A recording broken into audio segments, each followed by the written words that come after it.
नमस्कार दोस्तों।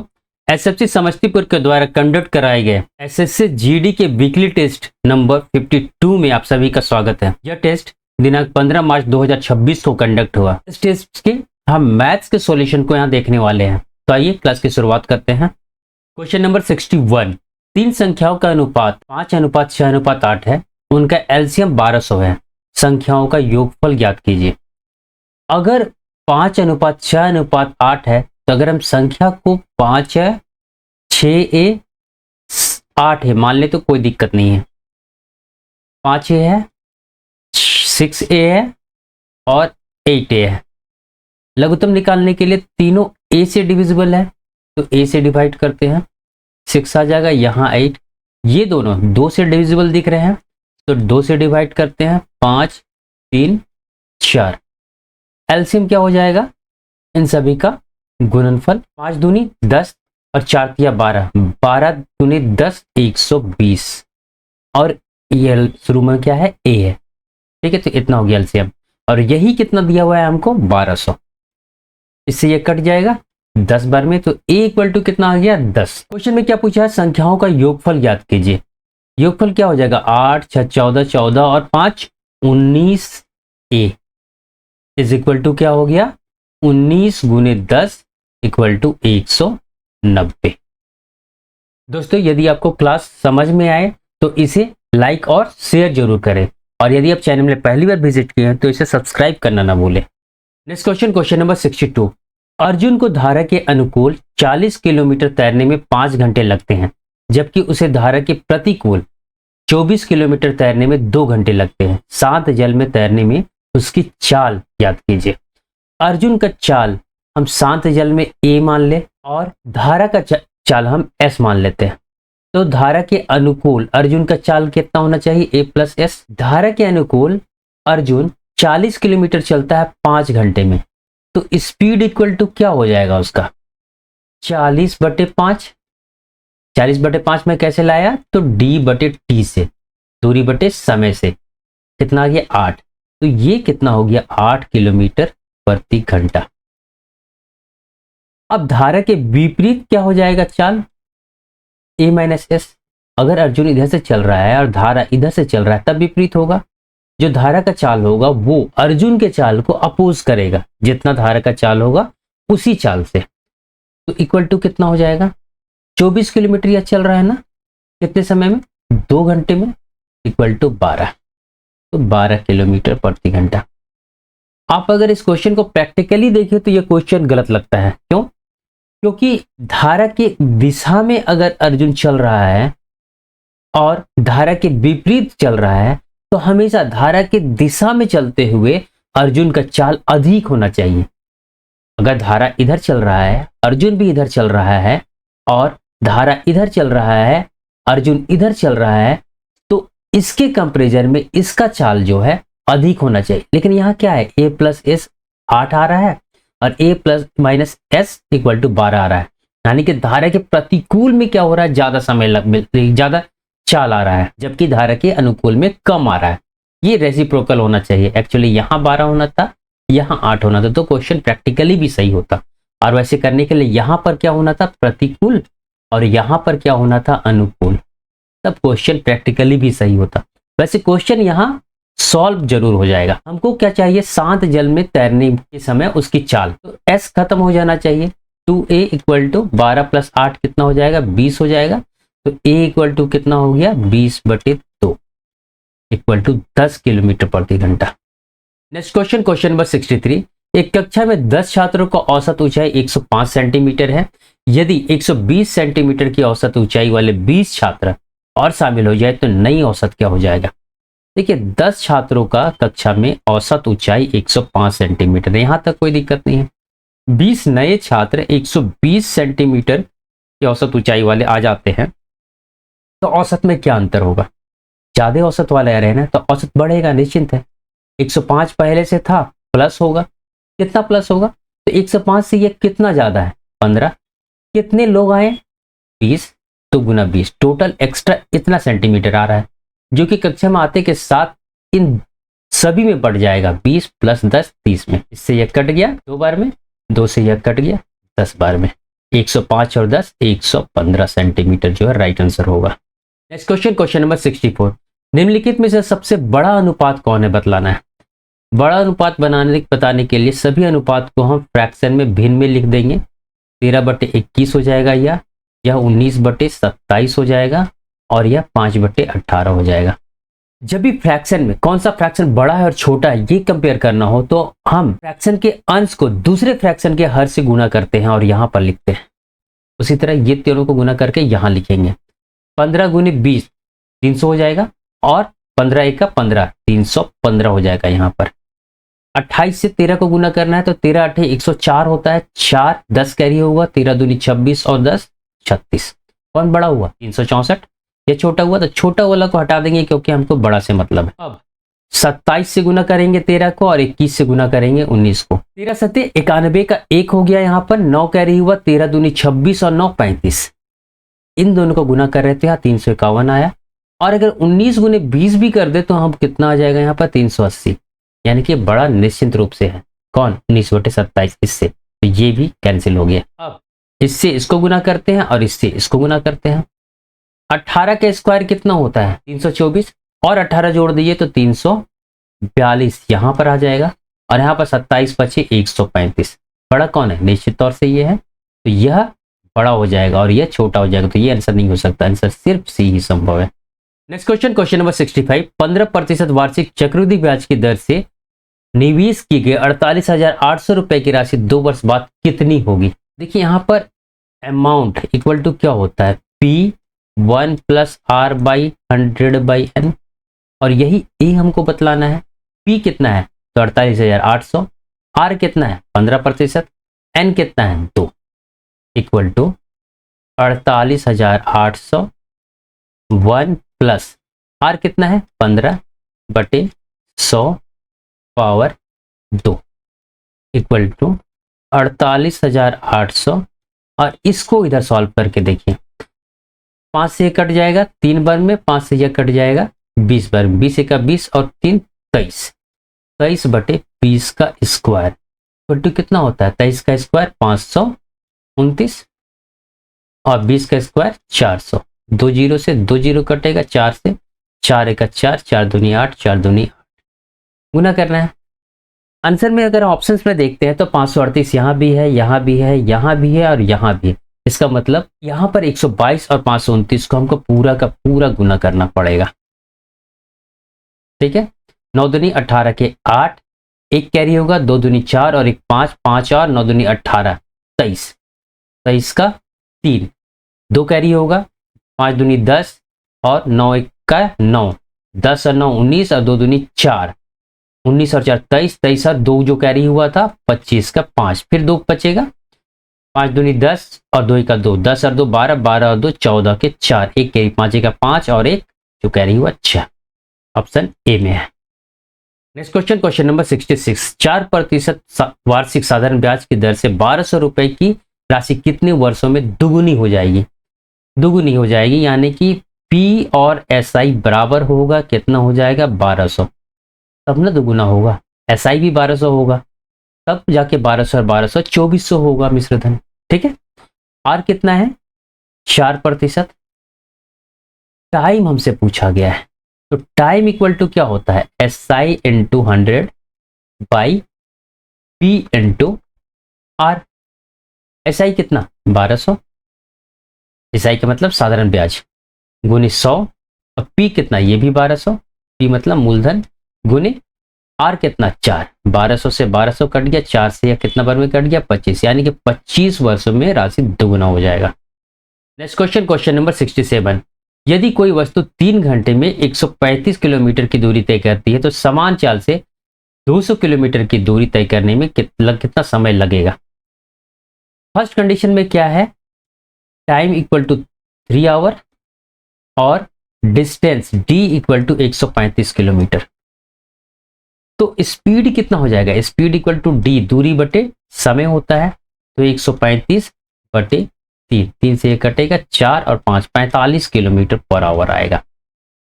ठीक है, अब इसी चाल से 200 किलोमीटर का दूरी तय करना है, 200 दूरी हो जाएगा और चाल कितना है? 45। तो समय कितना लग जाएगा, इतना। ये क्या हो गया, टाइम। 5 से 9 बार में कट गया, 5 से 40 बार में कट गया। 40/9, 40/9 को 9 से डिवाइड करेंगे 40 को, तो 4 बार में 36 आएगा, फिर 4 बचेगा, पॉइंट लगाएंगे तो 40 हो जाएगा, फिर 4 4 4 बढ़ते रहेगा। Option B. Next question, question number 68। के को इस प्रकार ज्ञात कीजिए कि 7 अंकों की संख्या इतना में 12 से विभाजित होगा। ठीक है, यह संख्या 12 से विभाजित होना चाहिए। 12 से विभाजित होने के लिए क्या होना चाहिए, संख्या 3 और 4 दोनों से गुना विभाजित होना चाहिए।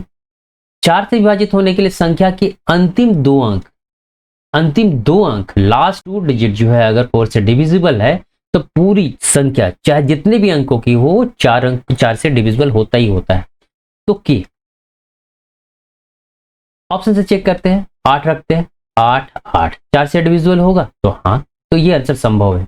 6 रख के देखिए, 4 से डिविजिबल है तो 4 का 4 हो जाएगा, 2 बचेगा 26, 4 के पहाड़ा में 26 तो आता नहीं है, 4 से डिविजिबल यह नहीं होगा। अब तीसरा ऑप्शन 4 रखिए, 4 और 4 रखे 44, बिल्कुल 4 के पहाड़ा में आता है। 2 रख के देखिए 22, 4 के पहाड़ा में तो आता नहीं है, तो ये दोनों आंसर संभव नहीं। 88 और 44 को चेक करेंगे, संख्या क्या है 51032। 88 के लिए यहां रख दिए के जगह में 88। अब इसको ऐड करते हैं, 5 1 6। 6 क्यों काटे, क्योंकि 3 का क्या नियम है, 3 से चेक कर रहे हैं, 3 का क्या नियम है कि 3 से डिविजिबल होने के लिए संख्या के अंकों का योग 3 से डिविजिबल होना चाहिए। तो 5 और 1 6, 3 के पहाड़े में आता है, कट कर दिए, 3 भी 3 के पहाड़े में आया, कट कर दिए। 8 8 16 2 18, 18 आया, 18 3 के पहाड़े में आता है, हाँ, तो यही आंसर होगा। ये आंसर नहीं होगा, चेक कर सकते हैं। 5103244, ये तो कट जाएगा 3 से, ये भी कट जाएगा, 4 4 2 8 हो गया, 8 और 2 10, 10 3 के पहाड़ा में नहीं आता है, तो ये आंसर नहीं होगा। Next question, question number 69। यहां पर एक इक्वेशन दिया है और x का मान पूछा है। देखिए अंडर रूट में, अंडर रूट को हटाने के लिए दोनों साइड हमको स्क्वायर करना पड़ेगा। स्क्वायर करेंगे तो कितना हो जाएगा इधर, 1225 गुना अंडर रूट 32 भागा x। और स्क्वायर किए तो अंडर रूट हट गया, इधर भी स्क्वायर करेंगे तो 4900। 25 से कट रहा है ये, 25 चौके 100 और फिर 22 बचेगा, 225 25 9। अगर 25 से कट के 49 आता है तो 49 से कट करेंगे इसको तो क्या आ जाएगा, इसकी जगह 25 आ जाएगा, तो इधर सीधे 100 हो गया। ठीक है, और 25 से इसको काटेंगे तो 4 आ जाएगा। अब फिर स्क्वायर करेंगे, इसको स्क्वायर करेंगे और इधर भी स्क्वायर करेंगे तो क्या हो जाएगा, 32 भागा x इक्वल टू 4 का स्क्वायर 16। भागा का मतलब क्या हो गया, बटे x। ठीक है, 16 से कट गया 2 बार में, तो x इक्वल टू कितना आ गया, 2। x तिरछा गुना होकर इधर चल गया, x equal to 2। Next question, question number 70। एक बेलन के वक्र पृष्ठ का क्षेत्रफल 440 सेंटीमीटर है, इसके आधार की परिधि 44 सेंटीमीटर, तो इसका आयतन ज्ञात कीजिए। हमको आयतन वॉल्यूम ज्ञात करना है बेलन का। बेलन किस तरह का होता है, तो ये ऐसे होता है बेलन। ठीक है, आधार का परिधि, आधार का परिधि ये होगा, सर्कल होगा। सर्कल का परिधि का फॉर्मूला क्या होता है, 2πr इक्वल टू कितना दिया हुआ है, 44 सेंटीमीटर। 2 पाई का मतलब 22/7, आर हमको पता नहीं है, इक्वल टू 44। 22 दूनी 44 कट गया, तो आर इक्वल टू 7 सेंटीमीटर। त्रिज्या कितना आ गया, 7 सेंटीमीटर। अब वक्र पृष्ठ क्षेत्रफल किसका, बेलन का। बेलन का यहाँ पूरा बात हो रहा है ना, तो बेलन का वक्र पृष्ठीय क्षेत्रफल क्या होता है, सरफेस एरिया इक्वल टू क्या होता है, तो 2πr(h) होता है इसका फॉर्मूला। ये कितना दिया हुआ है, 440 सेंटीमीटर। दिस इंप्लाइज क्या हो जाएगा, 2 पाई इक्वल टू 22/7। आर तो यहां से हमको मिल गया 7, h हमको पता नहीं है, इक्वल टू 440। 22 दूनी 44, ये 10 हो जाएगा, 7 से 7 कट गया, h इक्वल टू कितना आ गया, 10 सेंटीमीटर। अब फाइनली हमको वॉल्यूम के लिए जो जो चाहिए सब मिल गया। वॉल्यूम का फॉर्मूला क्या था, πr² इक्वल टू 22/7। आर कितना, 7, तो 7 गुने 7, और h कितना, ये h है, h कितना 10, 7 से 7 कट गया, 22 गुने 7 154 होता है। ठीक है, और एक zero, 1540 centimetre cube. Next question, question number 71। दो व्यक्ति कुलदीप और अगरकर अलग अलग काम करते हुए एक के बाद एक 8 और 12 घंटे में खेत में सबसे बड़ी फसल काट सकते हैं, जिसमें कुलदीप सुबह 9 बजे काम करना शुरू करता है। फसल कितने समय तक कट जाएगा? इस क्वेश्चन को पढ़ने पर कुछ अटपटा लग रहा है। ठीक है, असल में ये क्वेश्चन कैसे होना चाहिए था, दो व्यक्ति कुलदीप और अगरकर अलग अलग काम करते हुए क्रमशः 8 और 12 घंटे में खेत की सबसे बड़ी फसल काट लेते हैं। वे एक के बाद एक काम करना शुरू करते हैं, जिसमें कुलदीप सुबह 9 बजे से काम करना शुरू करता है, तो फसल कितने समय में कट जाएगा? क्वेश्चन इस तरह होता तो ज्यादा क्लियर होता। ठीक है, मैं इसी तरह के क्वेश्चन को एज्यूम करके इस क्वेश्चन को सॉल्व कर रहा हूं। कुलदीप है, अगरकर है। कुलदीप 8 घंटे में काम कर रहा है खत्म, और अगरकर 12 घंटे में। इन दोनों का एलसीएम क्या हो जाएगा? 24। का मतलब क्या हुआ? टोटल काम 24 यूनिट हो गया। 24 को अगर 8 से भाग देंगे तो 3 आ जाएगा, 3 यूनिट, और 24 को 12 से भाग देंगे तो 2 आ जाएगा। ये इन दोनों का एफिशिएंसी हो जाएगा। सबसे पहले क्या है, कुलदीप काम करना शुरू करता है। पहले घंटे में, फर्स्ट आवर में कुलदीप आया, 3 यूनिट काम कर दिया। दूसरे घंटे में, यानी कि दूसरे घंटे का मतलब 1 घंटे, दूसरे 1 घंटे में मान रहे हैं, सेकेंड आवर में, यहाँ लिख देता हूं मैं। सेकेंड आवर में अगरकर आया और वो 2 यूनिट काम कर दिया। 3 और 2 5 यूनिट काम हो गया। कितने समय में? 1 और 1 2 घंटे में। ठीक है, टोटल काम कितना होना था? 24। 24 5 के टेबल में तो आता नहीं है, तो एक इससे पहले 4 टाइम में 20 हो जाएगा ना, 5 चौके 20, 20 यूनिट काम हो जाएगा 4 दूनी 8 घंटे में। और 4 रोटेशन भी कंप्लीट हो गया। 4 से गुना करने वाला 4 रोटेशन हो गया। पहले कुलदीप आया, फिर अगरकर, फिर कुलदीप, अगरकर, इस तरह 4 रोटेशन खत्म हो गया। यानी कि अगरकर लास्ट में काम कर चुका है इस 8 घंटे तक में। अब 9वीं घंटे में कौन आएगा? कुलदीप, और वो कितना काम करेगा? 3 यूनिट। 20 और 3 23 यूनिट काम हो गया। ठीक है, 23 यूनिट हो गया, तो अब कितना काम बच गया? 24 में से 23 घटाइए तो 1 यूनिट। ठीक है, इसे कौन करेगा? कुलदीप के बाद अगरकर। अगरकर का क्षमता कितना है? 2 का, तो 1/2 घंटे में ये काम खत्म करेगा, जो भी काम बचा रहेगा। तो 9 और ये हाफ आवर में काम कितना खत्म हो जाएगा? 24 यूनिट का। तो 9 9.5 घंटे के बाद काम खत्म होगा। 9 बजे शुरू हुआ है और 9.5 घंटा काम होगा। इसका मतलब क्या हुआ? 18:30, यानी कि 18:30 का मतलब क्या होता है? 12 घटाइए 18 से तो 6, तो 6:30 में काम खत्म हो जाएगा। Next question, question number 72। एक वस्तु को 2332 पे बेचने पर एक व्यक्ति को 12% की हानि होती है। वस्तु का लागत मूल्य क्या होगा? 12% का हानि, लॉस। इसका मतलब क्या हुआ? सीपी, ऐसे केस में हम हमेशा 100% मानते हैं, तो एसपी कितना हो जाएगा? CP minus loss. तो 100 से 12 घटा देंगे, कितना आ जाएगा? 88%।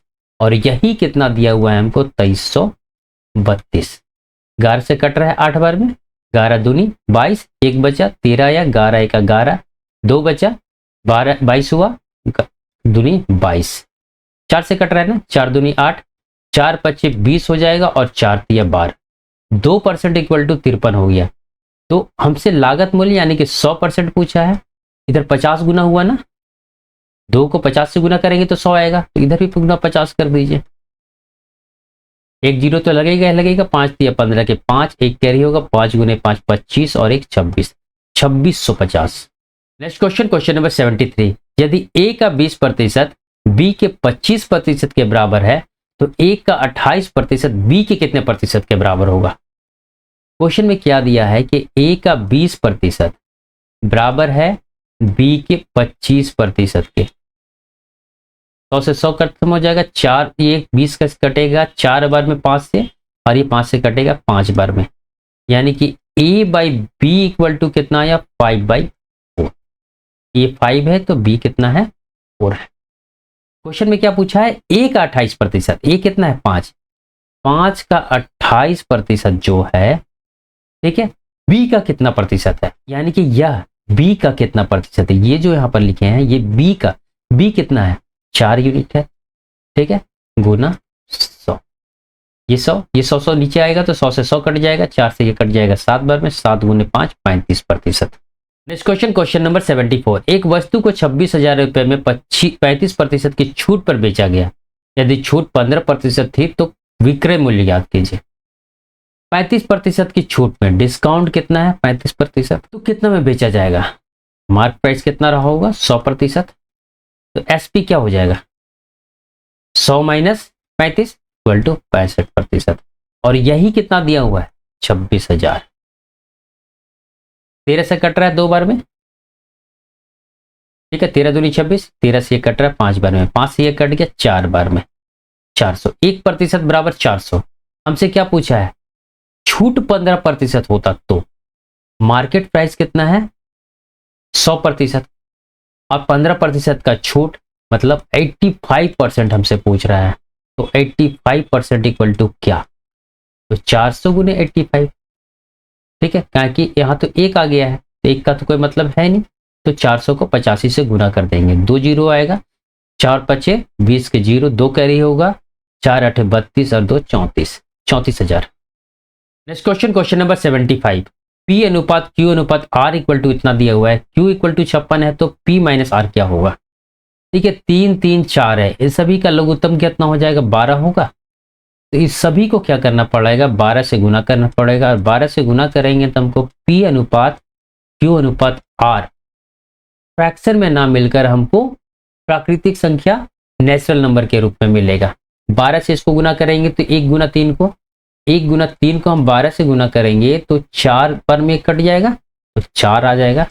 अनुपात 2/3 को हम 12 से गुना करेंगे तो ये 3 से 4 बार में कटेगा, 4 दूनी 8 हो जाएगा। 1/4 को हम 12 से गुना करेंगे तो 4 से यह 3 बार में कट जाएगा, तो कितना आ जाएगा? 3। तो P अनुपात Q अनुपात R कितना आ गया? 4 अनुपात 8 अनुपात 3। Q इक्वल टू यानी कि ये 8 यूनिट जो है कितना है? 56 है। इसको कट करेंगे तो 7 आ गया। 1 यूनिट कितना आ गया? 7। हमसे क्या पूछा गया है? अब P माइनस R, P और R का डिफरेंस, इसका और इसका डिफरेंस 4 से 3 घटाएंगे, 4 से 3 घटाएंगे, ठीक है, इक्वल टू 1 यूनिट का वैल्यू, और यही तो 1 यूनिट का वैल्यू आया है 7, तो 7 answer. Next question, question number 76। 2 भाई बहनों के आयु का अंतर 7 वर्ष। यदि उनकी आयु का योग 21 वर्ष है तो भाई बहनों में सबसे छोटी की आयु कितनी है?